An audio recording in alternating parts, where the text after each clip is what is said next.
begin at the beginning. How do children become literate? How can we structure environments that will lead children to literacy? What are the components of emergent literacy?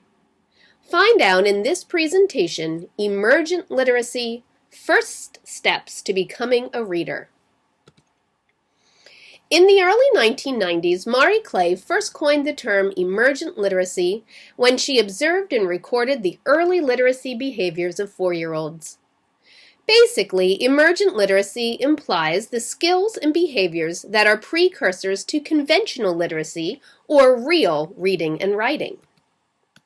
If we look at emergent literacy from a historical standpoint, you might be familiar with the term reading readiness. This represents the old way of thinking, or what we used to think. Emergent literacy would be on the what we know now side, and is supported by hundreds of research studies. It is also the official term used by NACCE, the National Association for the Education of Young Children.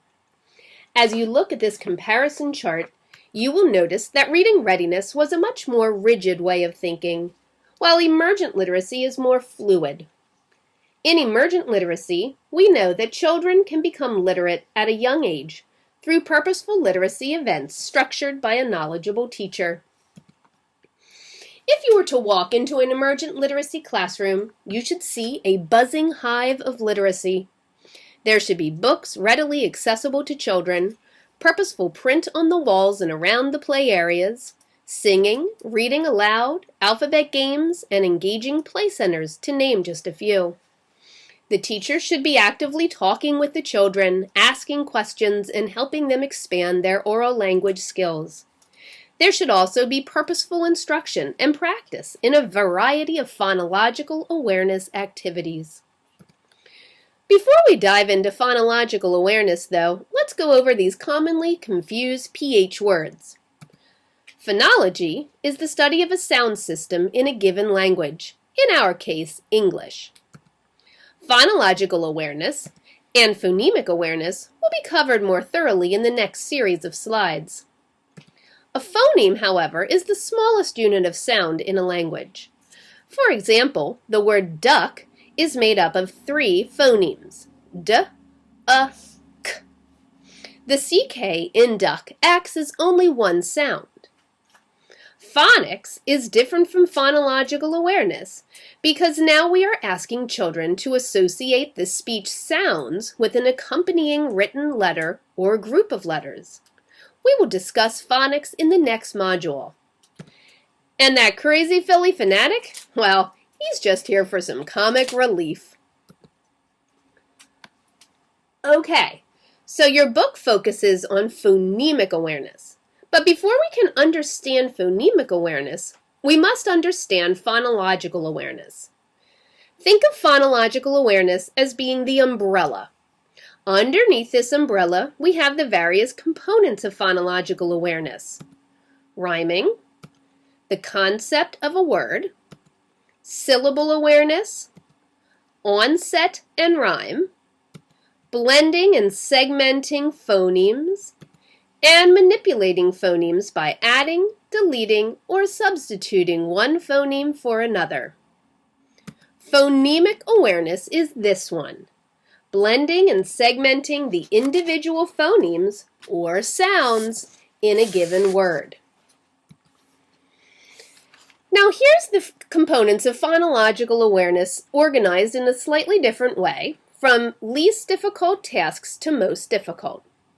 Notice that phonemic awareness is at the top of the staircase. This means that it is the most cognitively challenging task. This is important to keep in mind because if a kindergarten student is having difficulty segmenting a word into phonemes, the teacher needs to find out where that child is along the phonological awareness continuum. So, phonemic awareness is only one component of phonological awareness. Phonological awareness is not the same as phonics. Remember, phonological awareness activities can be done in the dark. Why?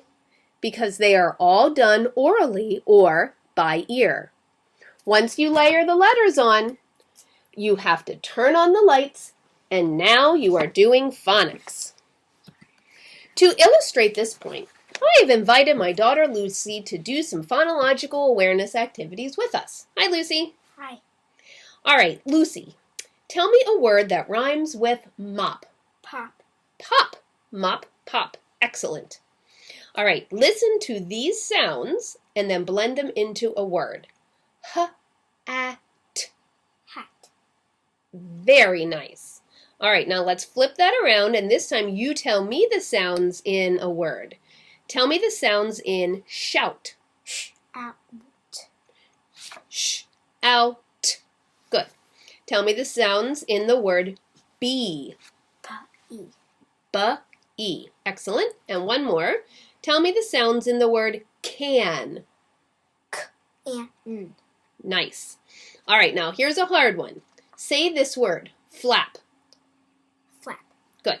Now, what would happen if we changed the middle sound, ah, to an I?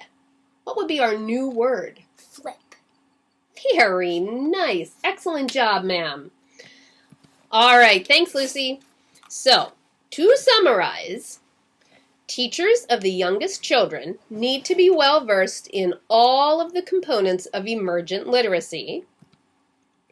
Reading specialists should understand the continuum of phonological awareness and how to scaffold students' learning along this continuum.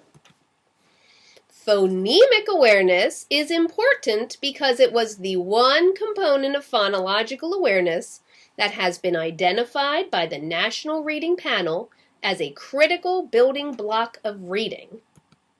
And last, the two biggest indicators of future reading success are a child's ability to rapidly and accurately name the letters of the alphabet and his or her ability to rapidly and accurately segment words into phonemes.